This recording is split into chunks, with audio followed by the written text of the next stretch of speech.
श्री स्वामी समर्थ. मी उठलेली होती सकाळी पहाटे 3 वाजता आणि 3 वाजता उठली, मस्त आंघोळ वगैरे केली आणि आंघोळ झाल्यानंतर घेतलं मी पीठ मळायला, कारण की ते मापाचं पीठ होतं माझं सकाळी रोटांचं. रोट म्हणजे रानबाई कानबाईचे रोट असतात ते. नक्की तुम्हाला जे खानदेशवाले असतील त्यांना नक्की माहिती असेल.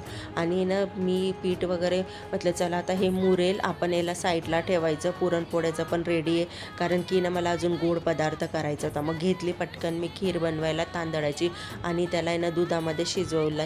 तांदूळ बारीक केले आणि दुधातच शिजवायला ठेवले. आणि इकडे पुरणपोळी आणि इकडे आपलं पीठ मळलेलं होतं ते ठेवलं.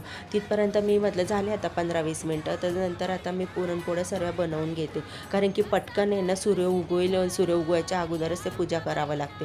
पटापट मी पुरणपोळ्या वगैरे करून घेतल्या त्या पूर्ण पिठाच्या. आणि मस्तपैकी ते घरी तूप बनवते. मी एक व्हिडिओ तर अपलोड केली, घरी तूप बनवते. तर मी अशी चपातीला वगैरे पुरणपोळ्याला तेच तूप यूज करते.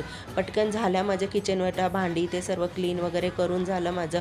आणि त्याच्यानंतर मग मी काय केलं, म्हटलं चला आता ती जागा सर्व पुसून घ्यायची, कारण की मी कुठे बसलेली होती, मुख्य दरवाजा असतो तिथंच बसलेली होती, कारण की तिथंच ते पूजावं लागतात आमचे रोड. कोणाकोणाचे असतील देवाऱ्यामध्ये पूजत असतील, पण आमचे दरवाज्यामध्येच पूजावं लागतं.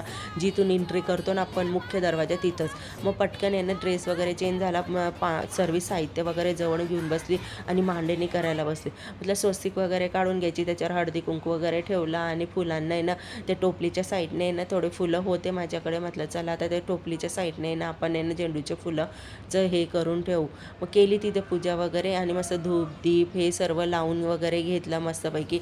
आणि ते लावल्यानंतर मिस्टरांना उठवलं. मिस्टर पण उठले की ते गेले आंघोळीला. तिथपर्यंत म्हटलं चला आता मी पण ती टोपली वगैरे त्याच्यामध्ये एक कोरा कापड रुमाल ठेवला आणि त्याच्यामध्ये ते पुरणपोळ्या सर्व ठेवल्या टोपलीमध्ये.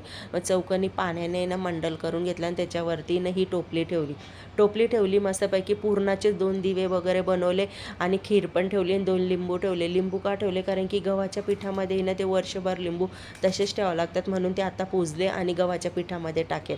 पार ते वर्षभर सुकूनही गेले तर चालतात, पण आम्ही ते गव्हाच्या पिठामध्येच ठेवतो.